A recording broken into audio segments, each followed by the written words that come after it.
Samantala, itinanggi naman ni Social Welfare and Development Secretary Dinky Soliman na umaabot sa 4.2 billion pesos ang budget nila para sa monitoring at evaluation ng Pantawid Pamilya Program.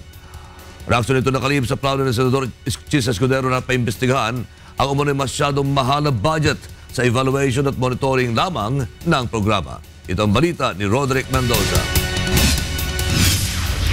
Pinasinungalingan ni Secretary Dinky Soliman ang lumabas na ulat na malaking bahagi ng budget ng Pantawid Pamilyang Pilipino Program ay napupunta lamang sa monitoring at evaluation sa pagpapatupad ng programa. Ayon kay Soliman, 89% ng pondo ng programa ay napupunta sa cash grant o perang ibinibigay sa mga pamilyang beneficiary.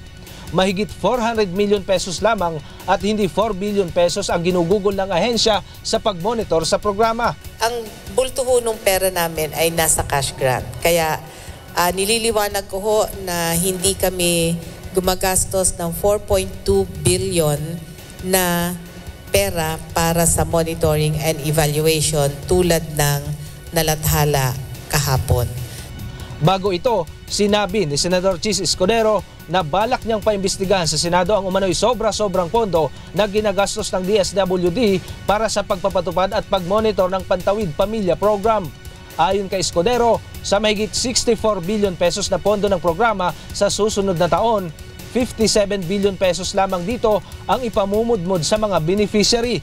Mahigit 3 billion ang mapupunta sa personnel services at 4.2 billion pesos naman ang gagastusin sa monitoring at evaluation. Sinabi ni Senador Escudero na ang pondong gagastusin sa pagpapatupad ng programa ay maaaring magamit pa sana sa mga relief operation at pagbili ng mga relief goods. Samantala, nagdaos ng National Children's Congress ang DSWD upang parangalan ang mga batang benepisaryo ng Pantawid Pamilya Program na nagpakita ng kahangahangang tagumpay sa kanilang pamilya, paaralan at komunidad. Ayon kay Soliman, ipinapakita nito ang magandang dulot ng programa.